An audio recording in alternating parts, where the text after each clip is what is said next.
Everyone, welcome to my YouTube channel chemistry club. मैं हूँ अपर्णा और हम स्टार्ट कर रहे हैं chapter first crop production and management. हमने कल ही स्टार्ट कर दिया था 8th क्लास की साइंस का।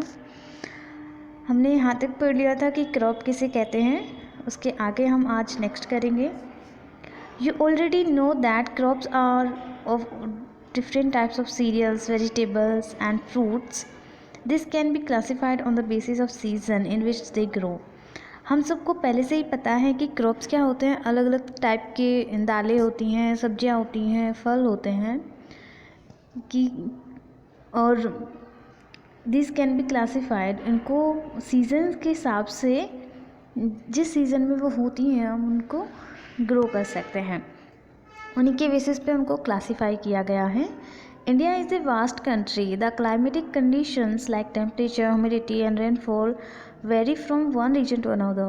इंडिया एक बहुत बड़ी कंट्री है और यहाँ पर जो क्लाइमेटिक कंडीशंस होते हैं जैसे कि टेम्परेचर है, ह्यूमिडिटी है और रेनफॉल होता है, बारिश होती है, अलग अलग रीजन पे अलग अलग होती है, अलग अलग टाइम पे। Accordingly, there is a rich variety of crop grown in the different part of the country. उसी के हिसाब से जो क्रॉप है कंट्री के अलग अलग पार्ट में अलग अलग ग्रो करता है। Despite this diversity two broad cropping pattern can be identified. इन सब जो डाइवर्सिटी है उसके हिसाब से क्रॉप फसल को दो ब्रॉड फसल में डिवाइड किया गया है। उनको these are kharif crop and rabi crop. Kharif crop कौन सी होती हैं? The crop which are sown in the rainy season. वो फसल जो कि बरसात के दिनों में बोई जाती हैं या उगाई जाती हैं। आर कॉल्ड खरीफ क्रॉप, उनको हम बोलते हैं kharif crop. The rainy season in India is generally from June to September. तो हमें पहले से ही पता है कि जो बरसात का मौसम है वो इंडिया में कब से होता है?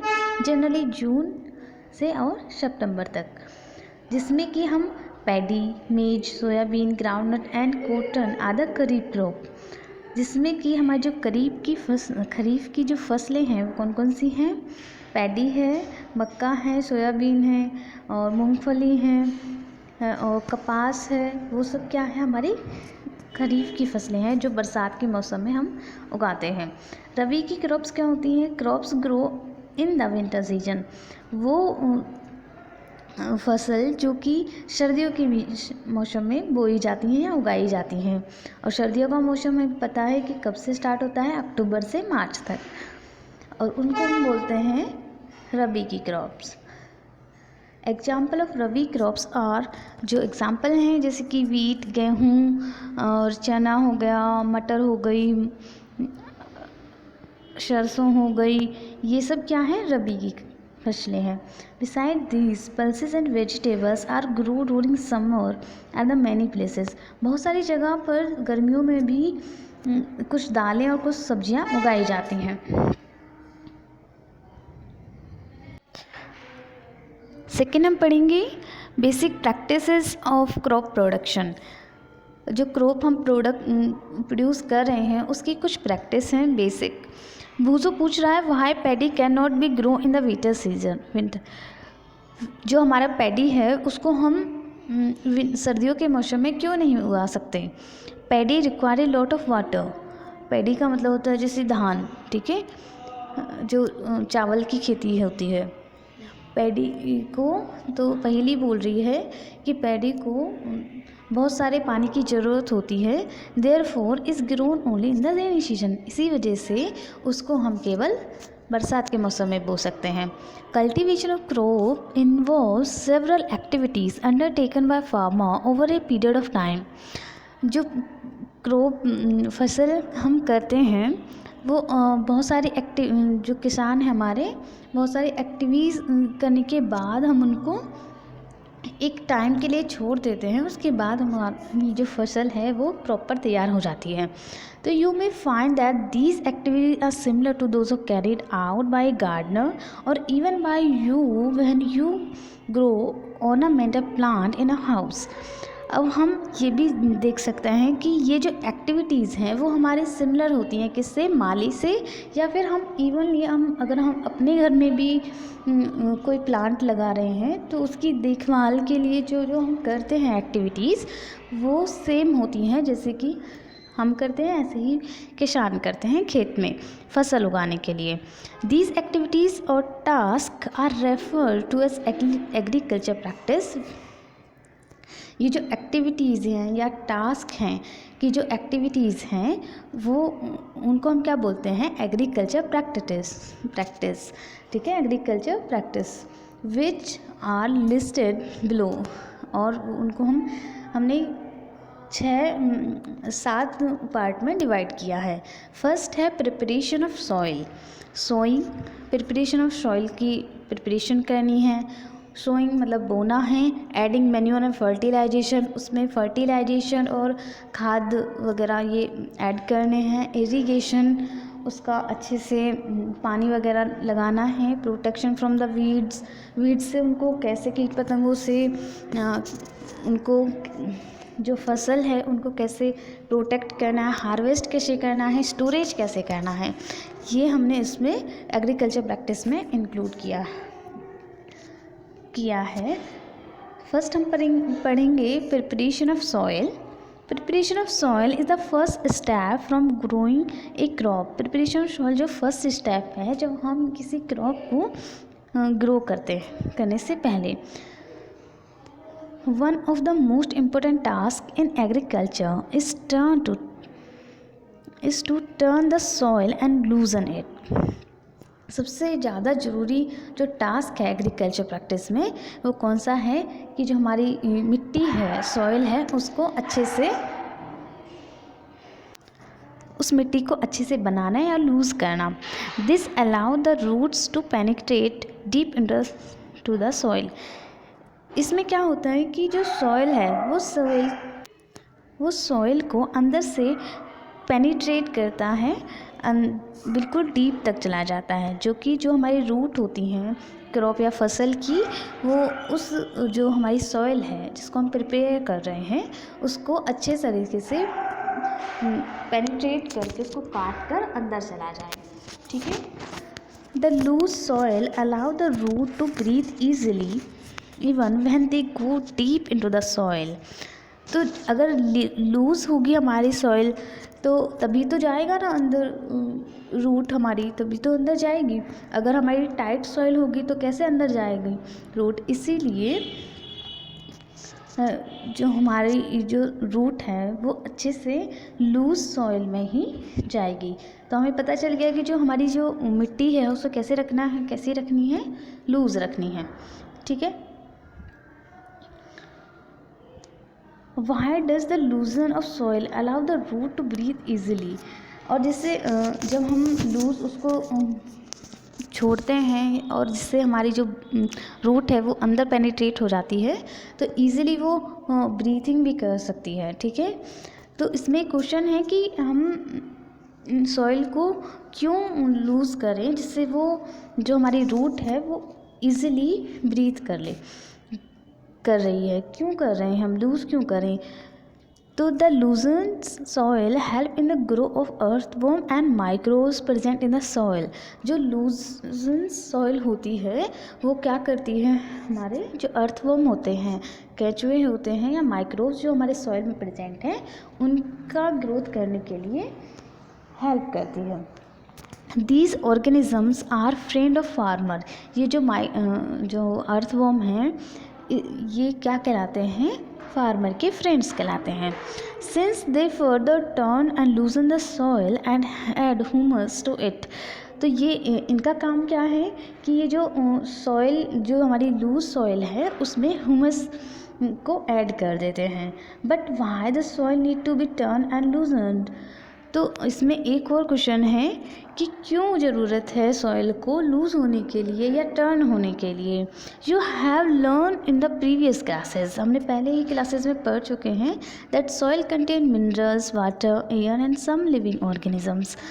हमें पहले से ही पता है कि सॉइल में क्या होते हैं, मिनरल्स होते हैं, वाटर होते हैं, एयर होते हैं एंड कुछ लिविंग ऑर्गेनिजम्स होते हैं। In addition dead plant and animals get decomposed by the soil organism. अब इसमें क्या आगे है कि जो डेड प्लांट है, जो हमारे सूख जाते हैं पेड़ या फिर जो जानवर मर जाते हैं, वो सॉइल ऑर्गेनिज्म के द्वारा ही क्या कर लिए जाते हैं, डिकम्पोज कर लिए जाते हैं। In this way various nutrients in the dead organism are released back into the soil. और इसी वे में जो बहुत सारे न्यूट्रिएंट्स हैं, जो हमारे जो डेड ऑर्गेनिजम्स हैं, उनमें जो न्यूट्रिएंट्स हैं अलग अलग, वो रिलीज़ हो जाते हैं और बैक दोबारा किस में चले जाते हैं, सॉइल के अंदर। These nutrients are again absorb by the plant. और यही न्यूट्रिएंट्स दोबारा से कौन एब्जॉर्ब कर लेगा, हमारा प्लांट जो हम ग्रो करेंगे।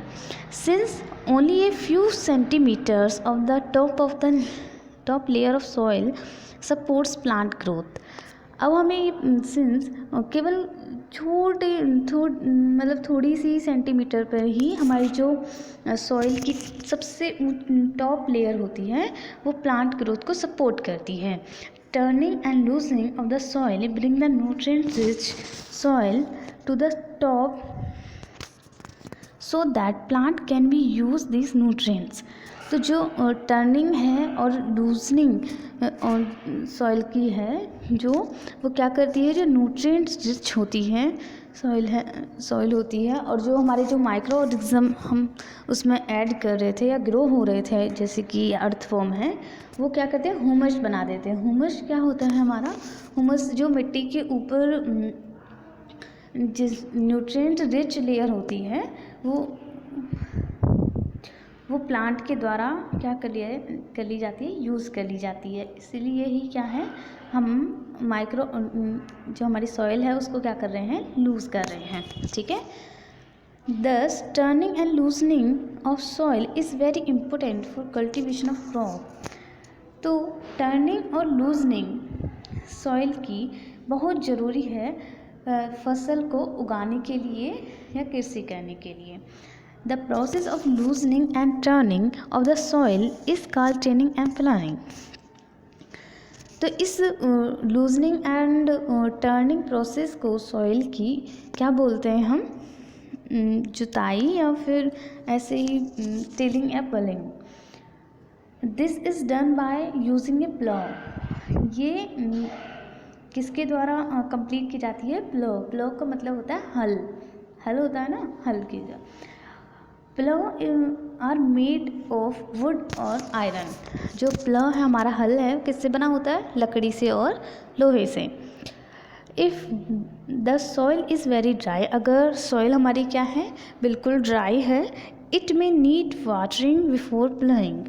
हल करने से पहले अगर हमारी जो मिट्टी है वो क्या है, सॉइल क्या है, अगर ड्राई, जो बहुत ज़्यादा ड्राई है, सूखी है, तो उसको क्या चाहिए, थोड़ा पानी चाहिए। उसके बाद हम उसमें हल चलाएंगे। द प्लाइंग फील्ड में have big clumps of the soil called crumbs. तो जो हमारा हल है वो क्या करता है, बड़ी बड़ी नाली सी बना देता है, जब उसको सॉइल को क्या करता है, काटता है या फिर पेनिट्रेट करता है। ठीक है। और उन जो बड़ी बड़ी क्या बनाती हैं, लाइन बन जाती है ना, तो उसको हम बोलते हैं crumbs. It is necessary to break this crumbs. और ये ज़रूरी है कि ये जो क्रम्स हैं उनको तोड़ दें। Levelling the field is beneficial for the sowing as well as for irrigation. जो लेवलिंग है फील्ड की, वो बहुत ज़रूरी होती है खेती करने के लिए, बोने के लिए। ठीक है। Levelling of the soil is done with the help of leveller. Leveller क्या होता है, जिससे क्या करते हैं, ऊंची ऊंची वो बनाते हैं ना, mad.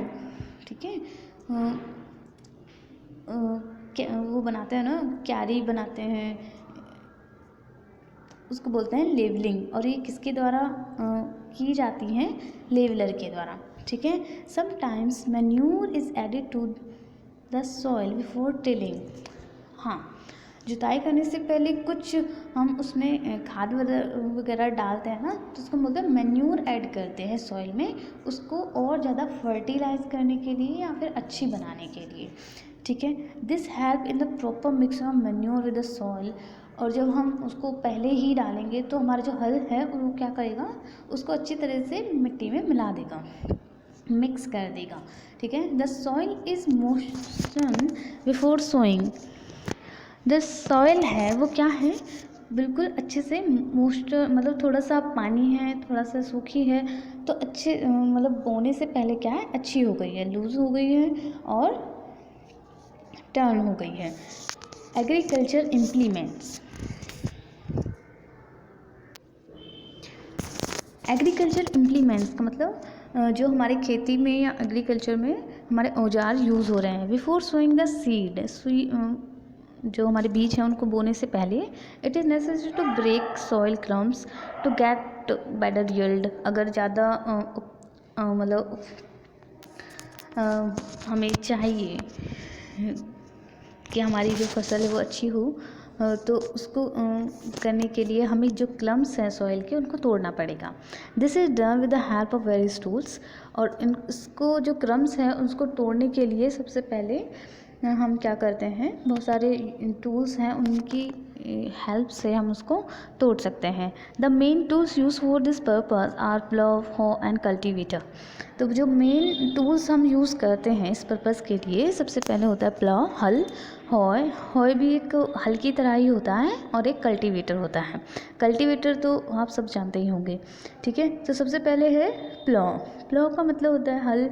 This is being used since Asian time. बहुत पहले हम यूज़ करते थे, जैसे दादाजी वगैरह, तभी वो हल वगैरह चलाते थे, ठीक है। हमने तो सीधा ट्रैक्टर ही देखे हैं तो ये प्लाउ तो बहुत पुरानी बात है।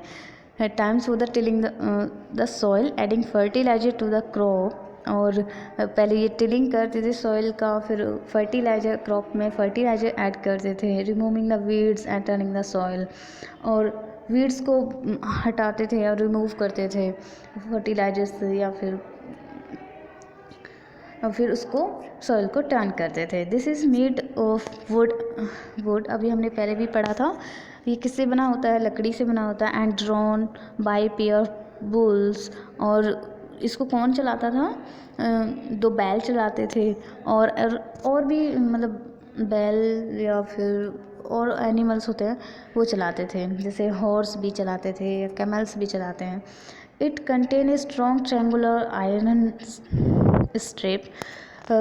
इसमें क्या होती है, एक आयरन स्ट्रिप होती है ट्रेंगुलर शेप में, उसको हम बोलते हैं प्लग सेयो, ठीक है। उसको बोलते हैं प्लग सेयो, जो मतलब आयरन की होती है, जो मिट्टी को काटती है। The main part of the plug is a long log of would which is called plough soft. जो मेन पार्ट होता है बहुत बड़ा सा,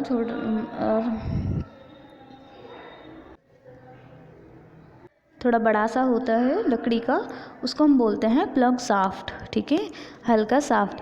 there is a handle at the end of the shaft. Shaft के एंड पे एक handle होता था, ठीक है, हैंडल होता है। The other hand is attach to the beam which is placed on the bull's neck. और दूसरा जो अटैच होता है किस पे होता है, वो जो बुल्स की नेक पर रखते हैं। One pair of the bull, जैसे कि पिक्चर में दिखाई दे रहा है, तो इसी टाइप का होता था। One pair of the bulls and a man can easily operate the plough. दो बैल और एक आदमी आसानी से इस हल को ऑपरेट कर सकता था या चला सकता था। The indigenous wooden plough is increasing being replace by iron plough nowadays. अब लकड़ियों की जगह लोहे का हम इस्तेमाल करने लगे हैं आज के दिनों में, बहुत ज़्यादा बढ़ चुका है वो, ठीक है। हॉय, अब सेकेंड है हॉय। हॉय का मतलब होता है it is a simple tool which is use on removing weeds and loosening of the soil. ये बहुत सिंपल टूल है वीड्स को रिमूव करने के लिए और सॉइल को लूज़ करने के लिए। It has a long rod of would की एक बहुत बड़ी रॉड होती है, और आयरन, वुड की हो या फिर आयरन की, ठीक है। A strong broad and bent plate of the iron is fixed to one of its end. एक स्ट्रॉन्ग और थोड़ी बड़ी सी एक बेंट प्लेट होती है आयरन की, फिक्स होती है इसके एंड पे, and work like a blade, और किसकी तरह काम करती है वो, ब्लेड की तरह. It is pulled by animals, और ये एनिमल्स के द्वारा पुल्ड किया जाता है. थर्ड है हमारा cultivator. Cultivator now days प्लाइंग is done by tractor driver cultivator. आजकल जो जुताई या वो होती है प्लगिंग, तो वो किसके द्वारा होती है, ट्रैक्टर के द्वारा होती है. हम सबको पता है that use of cultivator saves labour and time. और ये कल्टीवेटर क्या काम करता है, लेबर को सेव करता है और टाइम को भी बचाता है. And this is all about the agriculture implements. Thank you so much guys. If you like enjoy my video and like my video and subscribe my channel. Thank you so much.